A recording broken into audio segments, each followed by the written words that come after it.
നീയുടെ സാരാംശം മനസ്സിലാകാത്ത കൂട്ടുകാർക്ക് നമുക്കിനി മലയാളത്തിലെ കഥ പറഞ്ഞു നോക്കാം. എങ്ങനെയാ? ചുബക്കലി, നീ റോഡ് മുറിച്ച് കടന്ന് എങ്ങോട്ട് പോകുക? എന്താ നീ അങ്ങനെ ചോദിച്ചത്? ഗിർഗിഡ് ചോദിച്ചു.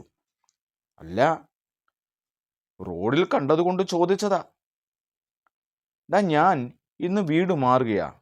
നിനക്ക് ആ ഫർഹാദിനെ അറിയാമോ? ചുബക്കലി ചോദിച്ചു. അറിയാം. എന്താ നീ അങ്ങനെ ചോദിച്ചത്? മടയാ, ഒന്നും ഉണ്ടായിട്ടല്ല. അവനൊരു പുതിയ വീട് വെച്ചു, ചുബക്കലി പറഞ്ഞു. അതിന് നിനക്കെന്താ? ഗിർഗിഡ് ചോദിച്ചു. എനിക്ക് ജീവിതം മടുത്തു. ഞാൻ ശാന്തിദാസിനോടൊപ്പം കുറച്ചു ദിവസം താമസിച്ചു. എന്തൊരു സമാധാനക്കേടായിരുന്നു. പക്ഷേ ഞാനും ഫർഹാദും എത്ര അന്തസ്സോടാണ് ജീവിച്ചത്, ചുബക്കലി പറഞ്ഞു. അങ്ങനെയും ചിലരുണ്ട്, ഗിർഗിഡ് സമാധാനിപ്പിച്ചു. ഒരാഴ്ച പോലും ഞാൻ അവനോടൊപ്പം താമസിച്ചില്ല. പക്ഷേ സത്യം പറയണമല്ലോ ഗിർഗിഡേ, നന്മയുള്ളവർക്ക് എപ്പോഴും നന്മയുള്ളവരെ കിട്ടും. അതുകൊണ്ടാണല്ലോ എൻ്റെ ജീവിതത്തിലേക്ക് ഫർഹാദ് എത്തിയത്, ചുബക്കലി പറഞ്ഞു. ചുപ്പു, എനിക്ക് നിന്റെ വേദന മനസ്സിലാകും. ഞാൻ എൻ്റെ ശേഷിച്ച ജീവിതം അവനോടൊത്ത് ജീവിക്കുകയാണ്, ചുബക്കലി പറഞ്ഞു. അതെന്തായാലും നന്നായി, ഗിർഗിഡ് ചുബക്കലിയെ സമാധാനിപ്പിച്ചു. സമയം കിട്ടുമ്പോൾ നീ ഇങ്ങോട്ടൊക്കെ വരണം.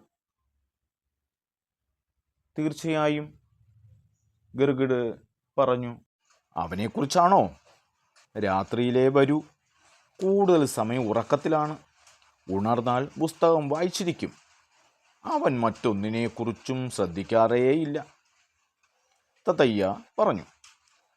ചുബക്കലിയും മകടിയും തത്തയ്യയും സംസാരം അവസാനിപ്പിച്ച് പിരിഞ്ഞു. രാത്രി വൈകി ഫർഹാദ് എത്തി. ആഹാരം കഴിച്ച് ലൈറ്റ് ഓഫാക്കി അവൻ ഉറങ്ങാൻ കിടന്നു.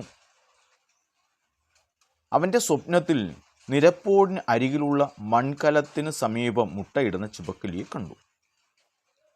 മുറികൾക്ക് പിന്നിൽ ഗാലറിയുടെ മൂലയിൽ മകടിയുടെ വലയിൽ സുഖനിദ്രയിലായ മക്കികളുടെ ചിത്രമെടുത്തു.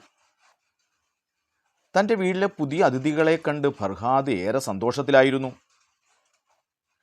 സ്വപ്നത്തിൽ നിന്ന് ഉണർന്ന അവൻ ചെരുപ്പിനിടയിൽ കണ്ട പിഞ്ച് പച്ചത്തവളകളെ താലോലിച്ച് പുറത്തേക്ക് പറഞ്ഞുവിട്ടു.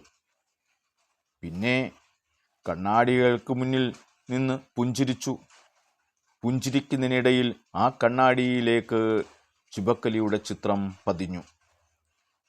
ഫർഹാദും ചുബക്കലിയും തമ്മിലുള്ള ആദ്യ കൂടിക്കാഴ്ച. കഥ മനസ്സിലായി കാണുമല്ലോ.